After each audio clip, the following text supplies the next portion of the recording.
नमस्कार, आप सभी का स्वागत करता हूं अपने YouTube चैनल सुरेंद्र सिंह बोरा में।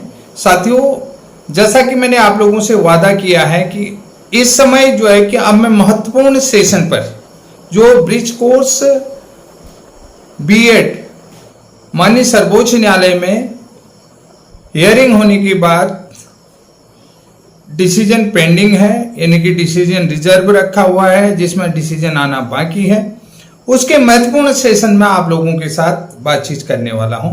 और ये काफी इंपॉर्टेंट पॉइंट मैंने आप लोगों को बताया है कि क्या अगर सुप्रीम कोर्ट से जो है कि ब्रिज कोर्स वाले जीत जाते हैं तो क्या ये केस आगे यहीं पर खत्म होगा या आगे कंटिन्यू चलेगा।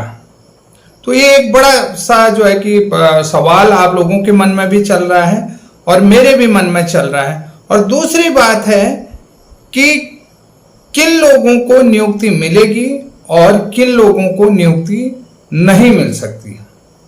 तो सबसे पहली बात मैं आप लोगों से कहता हूं कि तमाम स्टेटों का मामला हुआ और तमाम स्टेटों का मामला होने के साथ साथ माननीय सर्वोच्च न्यायालय में B Ed bridge course primary teacher eligibility को लेकर के ये केस लड़ा जा रहा है।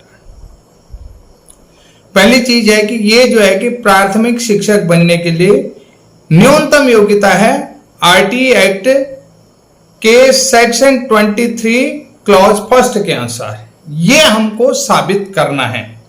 आप लोगों को बहुत सारे जैसा कि आप लोगों ने पढ़ा होगा कि निःशुल्क एवं अनिवार्य बाल शिक्षा अधिकार अधिनियम के नियम 35 में जो है कि शिक्षा के अधिकारों के तहत जो भी कानून बने हैं उन कानूनों में section 1, section 2, section 3, section 4, section 5, तो इसी तरीके से सेक्शन 23(1) और सेक्शन 23(2), तो जिसमें माननीय सर्वोच्च न्यायालय ने सेक्शन 23 और उप सेक्शन जो है कि उप अनुच्छेद 2 में जो है कि जो आपने सब क्लॉज 2 में जो परिवर्तन नहीं किया है, जबकि सेक्शन 23 क्लॉज फर्स्ट में जो है कि उन्होंने कहा कि मिनिमम क्वालिफिकेशन में चेंजेस किए हुए हैं। तो मिनिमम क्वालिफिकेशन में चेंजेस क्या किए हैं? 23(1) के तहत आपकी योग्यता या तो 2 ईयर डिप्लोमा इन एलिमेंट्री होना चाहिए, या जो है कि डिप्लोमा इन एलिमेंट्री होना चाहिए, या आईटीईपी कोर्स होना चाहिए, या एमएड होना चाहिए, या जो है कि आपको 4 ईयर जो है बीएलएड प्रोग्राम होना चाहिए।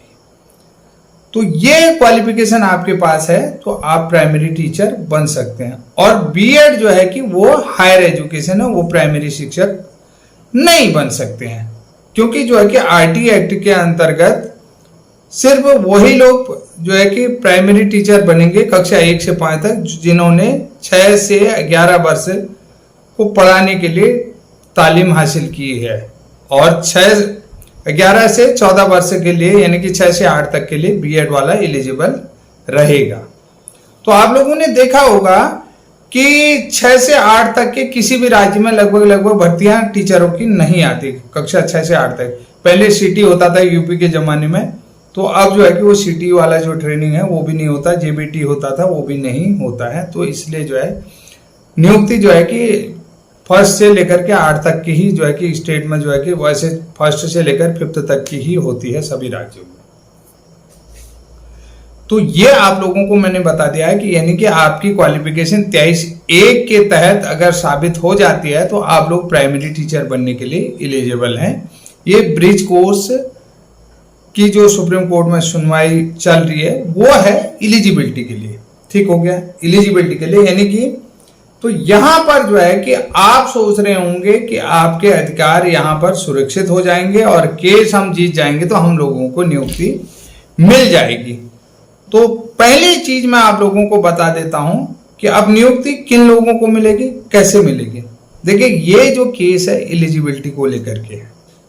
एलिजिबिलिटी यहां पर अगर एलिजिबिलिटी हो तैयार हो जाएगी तो यहां पर जो है कि जैसे पंजाब वाले बच्चे हैं, पंजाब वाले वही बच्चे जो है कि जिन्होंने 2020-21 में रिटन टेस्ट क्वालिफाई किया है, तो उन लोगों को नियुक्ति मिलने की पूरी संभावनाएं रहेंगी।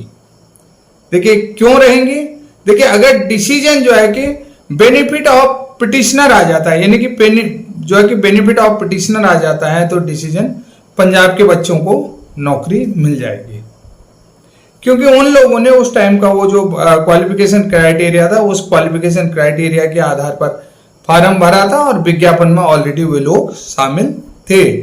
तो उन लोगों को जो है कि अगर सुप्रीम कोर्ट से केस जीत जाते हैं तो उन लोगों को आसानी से नियुक्ति मिल जाएगी और उनको जो है कि वहां पर ये चीजें होंगी। और दूसरी बात है राजस्थान, जैसे बीएसटीसी में राजस्थान के जो भी 3-4 लोग हैं, अगर सुप्रीम कोर्ट से केस फेवर में आता तो राजस्थान के लोगों को भी जो कि बीएसटीसी की नौकरी मिल जाएगी, क्योंकि उन लोगों ने भी रिटन टेस्ट क्वालिफाई किया हुआ है। अब रही बात हिमाचल की,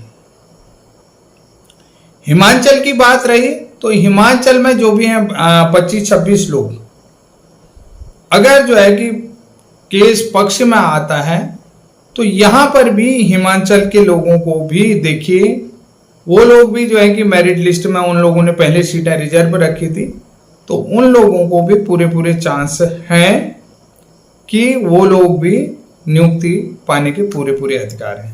तो यहां पर जो है कि अब रहा उत्तराखंड का, उत्तराखंड में अभी सस्पेंस जारी है, उसमें डाउट अभी मुझे लगता है कि उसमें अभी बहुत कुछ डाउट है।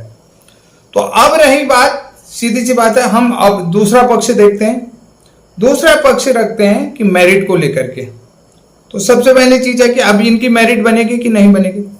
अगर जो है कि सुप्रीम कोर्ट का फैसला बेनिफिट ऑफ पिटिशनर आता है तो राज्य सरकार में उनकी कोई भी मेरिट नहीं देखी जाएगी और उनको सीधे सीधे यानी कि प्रत्येक व्यक्ति को नियुक्ति देनी पड़ेगी, उसमें जो है कि पद रिक्त हो या ना हो, कि यानी कि सरकार को, राज्य सरकार को और राज्य मतलब शासन को जो है कि माननीय सर्वोच्च न्यायालय के फैसले का अनुपालन करना होगा। ठीक है, ये चीज आप लोगों को मैं बता देता हूं। सीधा जो है कि उसमें कोई मेरिट लिस्ट नहीं देखी जाएगी, कोई कट ऑफ नहीं देखी जाएगी।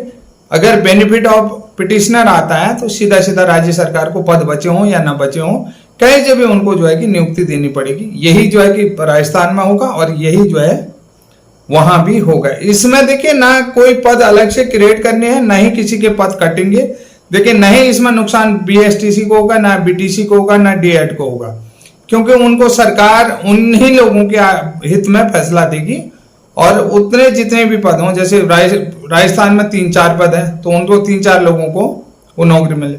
हिमाचल में 22 लोग हैं तो लगभग हिमाचल में 22 लोगों को वो नियुक्ति मिल जाएगी। और आप लोगों को पता है पंजाब में भी जो 8-10 लोग हैं या 6 लोग हैं जो भी हैं, उन 6 लोगों को बेनिफिट मिल जाएगा।